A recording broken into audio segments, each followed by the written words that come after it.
Assalomu alaykum qadrli kanalimiz kuzatuvchilari, e'tiboringiz markazida UFC va MMA olamida ro'y berayotgan eng so'nggi yangiliklar bilan Uzbek MMA kanali.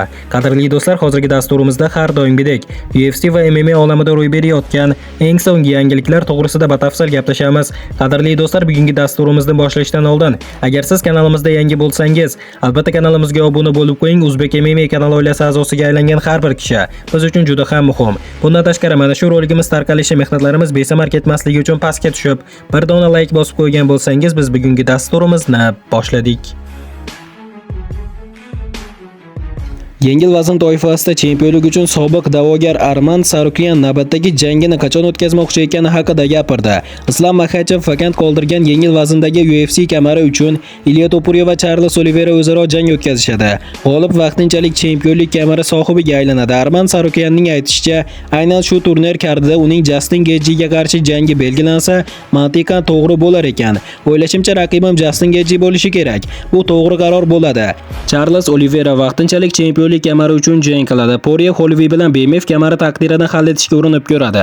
Gaethje'da esa jang yo'q. Xalqaro janglar haftasi men Gaethje'ga qarshi balki jarohat olgan jangchilarning birini almashtirarman. Tashkilotchilar Dariush Moyekano jangini ham kartga kiritishadi. Ammo asosiy jangni himoyalash uchun men kabi katta nomdagi jangchi kerak, dedi Arman Sarukyan. Avvalroq Arman Sarukyan Metush Gamrotga qarshi revansh jangi o'tkazishdan bosh tortgandi. U ayni paytda grappling bo'yicha o'tkazadigan jangiga tayyorgarlik ko'rmoqda.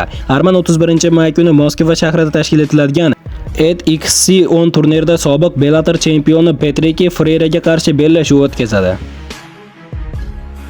Biz Aso Angbayev bilan jangdan voz kechmoqchi edik. Ramazon Temirovning murabbiyi. UFC jangchimiz Ramazon Temirovning murabbiyi Jasur Alijonov Aso Angbayevga qarshi jang haqida gapirdi. Jasur, Ramazonning Asoga qarshi jangi varianti qanday paydo bo'ldi? Bu UFC qarorimi? UFCda taklif bo'ldi. Biz Angbayevga qarshi jangdan voz kechmoqchi edik, ammo bizga boshqa raqib yo'qligini aytishdi. Biz bu jangni qabul qilishga majbur bo'ldik. UFC tarixida ilk bor Qozog'iston-O'zbekiston ringliklar qarama-qarshiligi bo'ladi. Bu jangdan nima kutyapsiz? Men bundan ringliklarni kutmayapman. Men uchun sport manfaatli birinchi o'rinda turadi. Biz Qozog'iston xalqi bilan do'stmiz va bundan keyin ham do'st bo'lib qolamiz, dedi. Bu sport deb aytib o'tgan Jasur Alijonov. Qadrli do'stlar, nima bo'lganda ham hamyurtimiz Ramazon Temirovga omad tilagan holda kommentariyaga tushib, "Olg'a Ramazon, olg'a O'zbekiston" deb yozib qo'yishni unutmang do'stlar. Sen yengil vaznda hech kimsan. Islom Makhachev Topuriyaga keskin javob qaytardi. UFC chempioni Islom Makhachev Topuriyaning tanqidlariga javob berdi.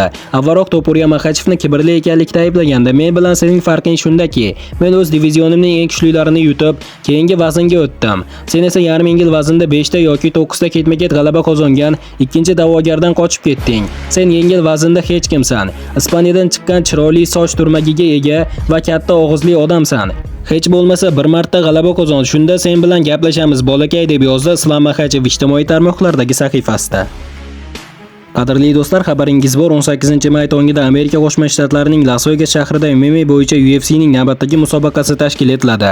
Oqshomning markaziy jangi yarim o'rta vazn toifasida braziliyalik Gilbert Burns hamda ekvadorlik Michael Morales o'rtasida kechadi. Biz uchun ahamiyatlisi turnir doirasida o'zbekistonlik UFC jangchisi Nursulton Ro'ziboyev Amerika Qo'shma Shtatlari vakili Dustin Stonesga qarshi oktagonga ko'tariladi. Qadrli do'stlar, ahamiyatlisi hamyurtimiz Nursulton Ro'ziboyev, esingizda bo'lsa, hamyurtimiz Nursulton Ro'ziboyev yana bir Amerika vakili Joaquin Buckleyga qarshi jang o'tkazib, ochkolar hisobiga ko'ra mag'lub bo'lgandi.